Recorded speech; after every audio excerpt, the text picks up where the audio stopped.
भी मौजूद हैं जनपद ललितपुर के ब्लॉक जखौरा अंतर्गत ग्राम पंचायत देलवाड़ा में जानेंगे और किसानों को लेकर क्या क्या समस्याएं देखी जाती हैं वो भी हम जानने का प्रयास करेंगे। किसानों की मुख्य रूप से समस्या है यहाँ नील गायों की कि अधिकतर यहाँ के किसान खेती करते हैं और नील गायें उनकी फसल को नष्ट कर देती हैं। इसके संबंध में शासन से कोई व्यवस्था की जाए। स्वास्थ्य के लिए वैसे हमारे ग्राम देलवाड़ा में व्यवस्था ठीक ठाक है।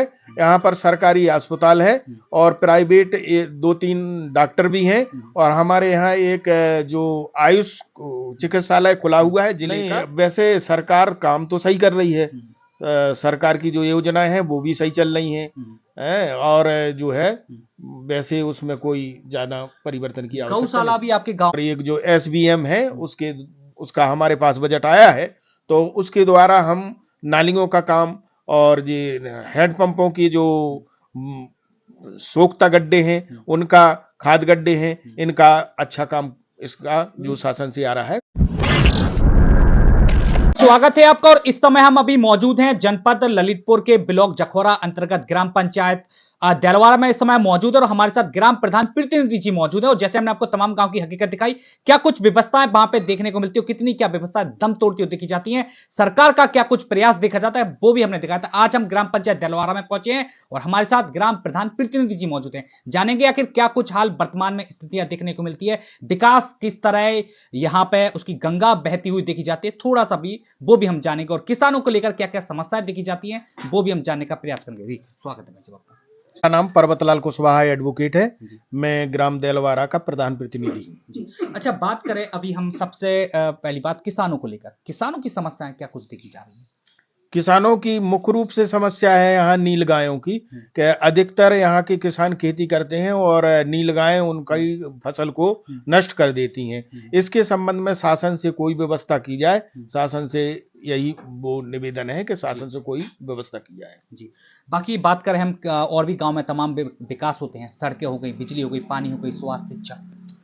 स्वास्थ्य शिक्षा के संबंध में शिक्षा भी हमारे यहाँ सही तरह से चल रही है क्योंकि हमारे यहाँ 6 प्राइमरी स्कूल हैं, एक जूनियर हाई स्कूल है और एक हाई स्कूल है और हमारे यहाँ जो जिले का जो नवोदय विद्यालय है वो भी हमारे यहाँ बना है।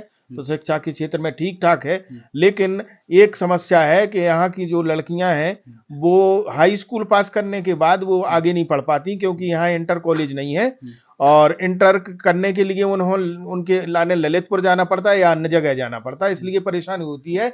इसके संबंध में हमने शासन को पत्र लिख के लेटर दिया था, उसमें जो कार्रवाई हुई है वह लेटर हमारे BSA के द्वारा हमारे पास लेटर आया था।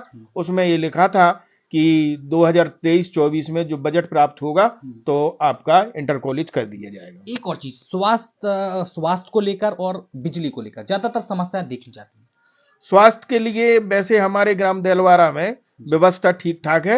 यहाँ पर सरकारी अस्पताल है और प्राइवेट 2-3 डॉक्टर भी हैं और हमारे यहाँ एक जो आयुष चिकित्सालय खुला हुआ है जिले का, जो 50 इसमें पलंग भी हैं और वहाँ पर आयुर्वेदिक चिकित्सा की जाती है और होम्योपैथिक की जाती है और जो यूनानी चिकित्सा वो भी की जाती है। इसलिए स्वास्थ्य के संबंध में हमारे ग्राम देलवाड़ा में सही व्यवस्था है। आप गांव के एक जनप्रतिनिधि हैं, जिम्मेदारियां आपने भी सौंपी वो है आपके ऊपर, तो पहले क्या हालात थे आपके आने के पहले और आज जब प्रधान प्रतिनिधि के रूप में आप काम कर रहे हैं तो आज किस तरह गांव की सूरत बदली गई है? पहले जो व्यवस्था थी तो वो पहले व्यवस्था थोड़ी कमजोर थी और जब से हम प्रधान हुए हैं तो हमने जो विकास के संबंध में जो तालाब है हमने सुंदरीकरण करा दिया है और अच्छा करा दिया है और जहाँ पे जो गलियां जो खराब थी उनको भी हम धीरे धीरे जितना बजट आ रहा है हम उतनी वो करवा रहे हैं। अच्छा, इस सरकार में ऐसी कुछ चुनौतियां जो कि सामना आपको करना पड़ रहा हो? अब सामना तो सर यही है कि वैसे बजट ही की थोड़ी समस्या है कि थोड़ा बजट और ज्यादा आए तो थोड़ा विकास ज्यादा हो। सरकार की क्या कुछ भूमिका देखी जा रही है? सरकार बाकी में अच्छा काम करे, परिवर्तन कुछ होना चाहिए आने वाले समय, मोदी की सरकार है अभी समय। नहीं, वैसे सरकार काम तो सही कर रही है, सरकार की जो योजना है वो भी सही चल रही हैं और जो है वैसे उसमें कोई ज्यादा परिवर्तन की आवश्यकता नहीं। गौशाला भी आपके गांव में है और अगर जानवरों की हम बात की जाए तो क्या कुछ कितनी व्यवस्था है, क्या कुछ गायों को लेकर व्यवस्था यहाँ पे कराई गई है? गौशाला के संबंध में यह है कि हमारे ग्राम देलवारा में जो नगरपालिका ललितपुर की जो गौशाला बनाई गई है, वो जमीन हमारे ग्राम देलवारा की दी गई है। और हमारे ग्राम देलवारा में जो आवारा पशु रहते हैं, उनके लिए कोई व्यवस्था नहीं है। उनके लिए अब पिछले वर्ष हमने ईओ साहब से संपर्क किया था, तो उन्होंने कहा था कि भाई आपकी वहीं जो अन्ना जानवर हैं वहीं उसमें गौशाला में एडजस्ट कर दिए जाएंगे। तो वो पिछले साल कर दिए गए थे। इस वर्ष जो अभी हमने कहा है, और अन्ना जानवर बहुत हैं और फसल का नुकसान कर रहे हैं, तो हमने कहा है, तो उसमें ये बोला उन्होंने कि भाई जो लक्ष्य है उससे ज़्यादा हमारे यहाँ जानवर हैं, इसलिए आपके जानवर अभी तो नहीं हो सकते, आगे हो जाएंगे। तो बस यही समस्या है।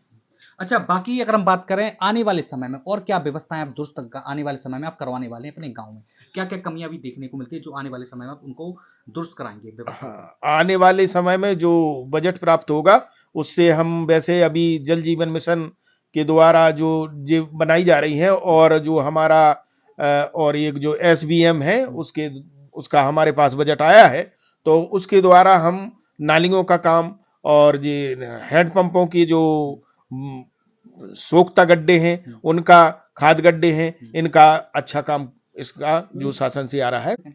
तो और क्या कुछ व्यवस्थाएं गांव में देखने को मिलती है, थोड़ा सा हम वो भी हम जानने का प्रयास करेंगे और साथ ही गांव वाले से भी रूबरू करवाएंगे कितना क्या प्रयास यहाँ के ग्राम प्रधान जी उनके लिए लगातार कर रहे हैं और किस तरह उनके साथ खड़े हुए हैं, चाहे वो बिजली हो, पानी हो, या फिर अगर हम बात करें किसानों को लेकर या शिक्षा को लेकर या स्वास्थ्य को लेकर, तो क्या कुछ लोग कहते हैं वो भी हम जानेंगे। और वर्तमान हम सरकार को लेकर भी हम चर्चा करेंगे कि आखिर कितना क्या प्रयास सरकार का सफल होते हुए देखा जा रहा है। तो बने रहिए हमारे साथ, क्या कुछ लोग कहते हैं वो भी हम जानने का प्रयास करेंगे। तब तक फिलहाल के लिए हमें दीजिए इजाजत।